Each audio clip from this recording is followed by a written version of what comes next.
তারা বারবার আমাদের জনগণের পক্ষে দাঁড়িয়েছে, মানবাধিকারের পক্ষে দাঁড়িয়েছে, গণতন্ত্রের পক্ষে দাঁড়িয়েছে, সেগুলোকে আমরা সেই কাজের জন্য ধন্যবাদ দিয়েছি। একই সাথে আমরা ধন্যবাদ দিয়েছি যে গত মাসে জাতিসংঘের মানবাধিকার দপ্তরের পক্ষ থেকে যে জুলাই আগস্ট গণহত্যার প্রতিবেদন দেওয়া হয়েছে 114 পৃষ্ঠার, সেটা প্রস্তুত করবার জন্য, এটা বাস্তবায়ন করবার জন্য কিছু সাহায্য দরকার, সেটা আমরা আমাদের পক্ষ থেকে বলেছি।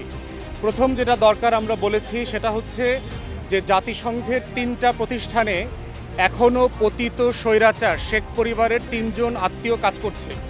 আমি জাতিসংঘের মহাসচিবকে বলেছি, জাতিসংঘ যেহেতু মানবাধিকারের বিচার চায়, ইনসাফ চায়, ইনসাফটা শুরু করতে হবে জাতিসংঘের নিজের অফিস থেকে।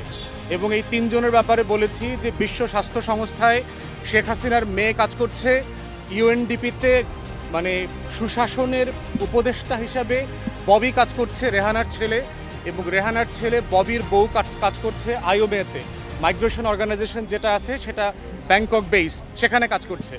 এবং যারা গত 15-16 বছর ধরে যেই পরিবারটা বাংলাদেশকে শোষণ করেছে, নির্যাতন করেছে, তাদের সদস্যরা যেই নেপোটিজম, স্বজনপ্রীতির মাধ্যমে বাংলাদেশের অংশ হয়ে এই সব জায়গাতে কাজ পেয়েছে, আমরা বলেছি এই অ্যাপয়েন্টমেন্টগুলোকে রিভাইজ করবার জন্য।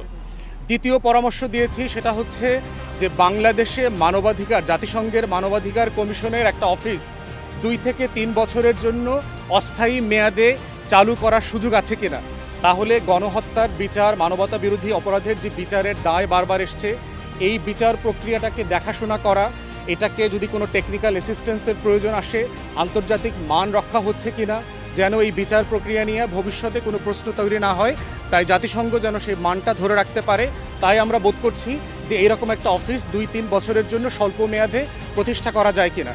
তৃতীয়ত বলেছি যে রোহিঙ্গাদের ব্যাপারে নিরাপদে প্রত্যাবর্তন করবার জন্য জাতিসংঘ যে প্রয়াস চালিয়ে যাচ্ছে, অন্তর্বর্তীকালীন সরকারের সাথে একমত হয়ে এটা যেন আরও বেগবান করা হয়।